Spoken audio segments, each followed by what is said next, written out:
नमस्कार, मैं हरबंस नागोके। हर तरफ आग ही आग लगी हुई है, असंतोष की आग, बारूद की आग, और विश्व इसी में आज जल रहा है। विश्व पूरा जो है ऊं पा की स्थिति में है। खास करके यूक्रेन और रशिया के बीच जो कुछ हो रहा है वो लगातार युद्ध जारी है। इसमें सारे ही विश्व के अधिकतर लोग पिसे हैं, मगर जम्मू कश्मीर को मिलाकर भारत देश के अनेकों वो बच्चे जो भविष्य बनाने के लिए देश को बहुत ज़्यादा स्वास्थ्य लाभ देने के लिए अलग अलग जगहों पर एमबीबीएस कर रहे थे, यूक्रेन के अनेकों स्थानों पर उनका भविष्य अंधकारमय हो गया है। आग इस बात की लगी है कि सरकार की नीतियां गलत हैं और उसके अब उदाहरण सामने आने लगे हैं। निस्संदेह प्रधानमंत्री ने इस पर चिंता प्रकट करते हुए ये कहा है कि हम मेडिकल कॉलेज हर जिले में बनाएंगे। जो यूक्रेन से बच्चे अलग अलग बहुत मुसीबतों को झेल कर आए हैं उनको उन्होंने सांत्वना भी दी है, मगर सवाल अभी भी मुंह फाड़े हुए खड़ा है। आग ही आग जो जल रही है उसके लिए अगर उसमें देखा जाए तो नवीन शेखर आपा खीर यूक्रेन में जिसकी हत्या कर दी गई, जो अब शहादत का एक जाम पी गया है,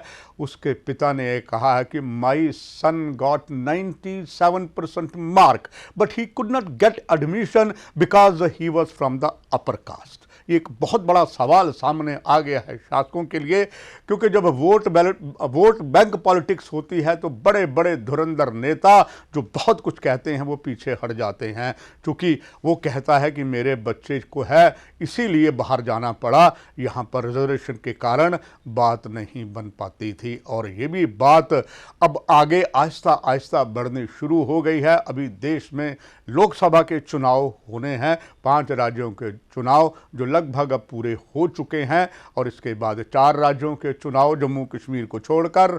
और फिर प्रधानमंत्री ने एक सपना संजोया था, 1 वोट 1 नेशन, वो चुनाव होगा। मगर इस समय सबसे बड़ी बात उन बच्चों की है जो यूक्रेन में अलग अलग जगहों पर थे, किस बद से बदतर हालात में वापस आए हैं। उनके परिजनों ने जो लाखों करोड़ों रुपए उनके एमबीबीएस के लिए दिया था वो अब अधर में रह गया है और इन बच्चों का भविष्य अंधकारमय हो गया है। अब इसकी चर्चाएं हर जगह है, हर एक ने एक बात कही है, और जेल के मीडिया भी यही बात कहता है कि no one against reservation, backward community should be uplifted. ये सबका कहना है, कोई भी दलित समाज के खिलाफ नहीं है, रिजर्वेशन के खिलाफ नहीं है, मगर यहाँ किसी भी सरकार ने वोट बैंक पॉलिटिक्स के कारण उसको हाथ ही नहीं डाला। अंदाजा लगाइए, हमारे पूर्व राष्ट्रपति श्री के.एन. नारायण दलित समाज से थे और बाबू जगजीवन लाल जी भी दलित समाज से थे, मगर उनको क्या उनके परिवारजनों को, उनके नाती पोती दाद बक्कों को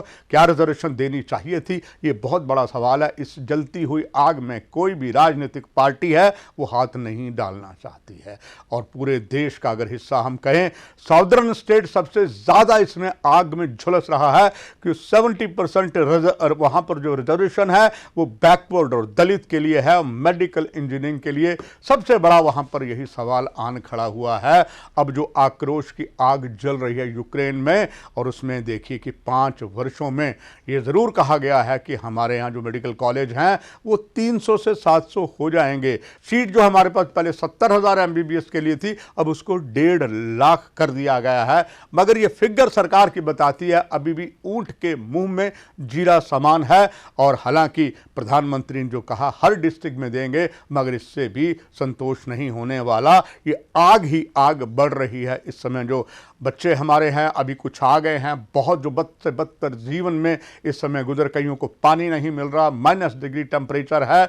और रोमानिया ले लें, पोलैंड ले लें, नीट के माध्यम से अगर एमबीबीएस में प्रवेश ना मिलने पर मैनेजमेंट कोटे की फीस जो 1 करोड़ से ज़्यादा है कौन देगा? इसलिए हमारे बच्चे यहाँ से यूक्रेन, रूस, काजिकिस्तान, अमानिया, नेपाल, बांग्लादेश जाते हैं, जहां 20 से 25 लाख रुपए तक सीट मिल जाती है। ये आग ही आग है, ये कब बुझेगी? लगता मेरा जो अनुभव इतना आसान नहीं है, क्योंकि जब वोट बैंक की पॉलिटिक्स आती है बड़े बड़े धुरंधर जो वादे करते हैं, मगर ये सारे ही वादे राशन पर भाषण हैं, भाषण पर राशन से समाप्त हो जाते, सिर्फ कोई भी हाथ नहीं डालेगा।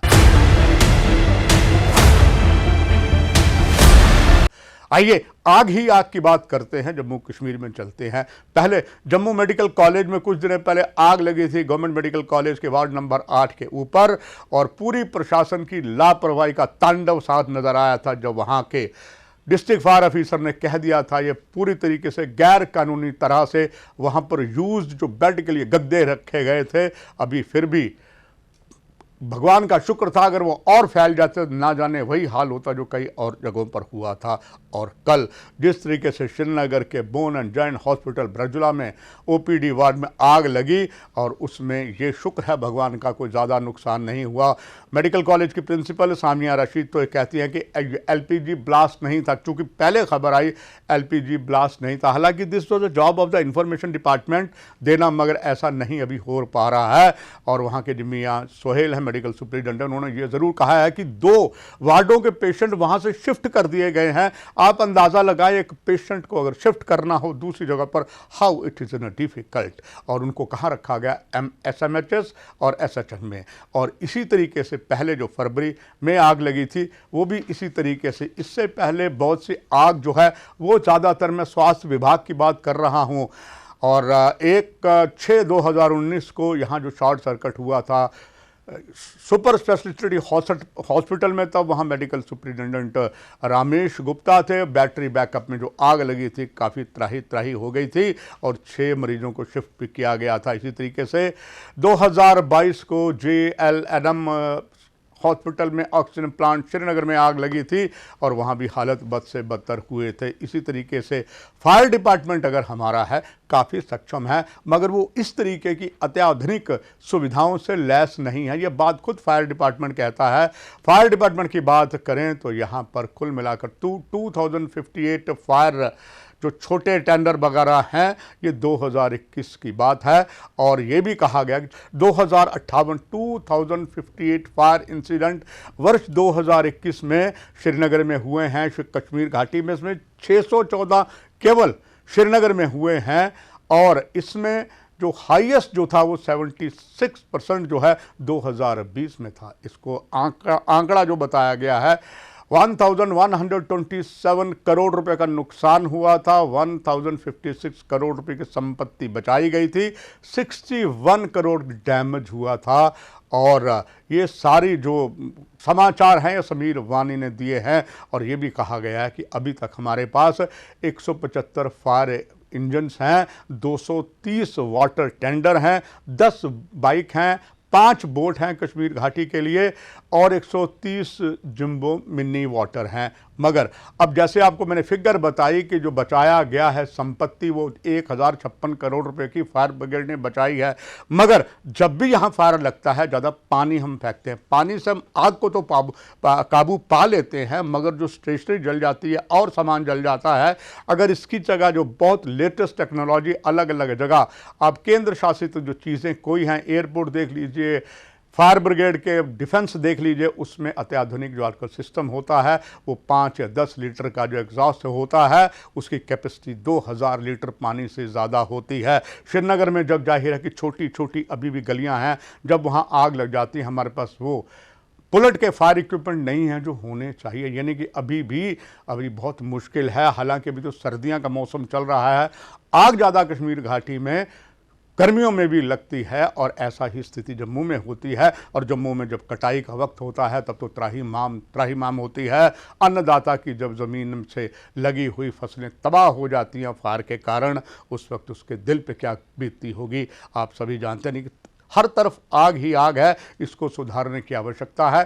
खास करके जो medical college, health and medical education हो, उनकी जो इमारतें they are not full equipped with the fire fighting system. अभी भी हमें जागना पड़ेगा, मगर क्या ये जागा जाएगा, ये हम सवाल आपके लिए छोड़ जाते हैं। कार्यक्रम की हम यही समाप्ति करते हैं। नमस्कार। For more updates, do subscribe our YouTube channel and don't forget to hit the bell notification icon. And if you are watching this video on Facebook, do follow our Facebook page.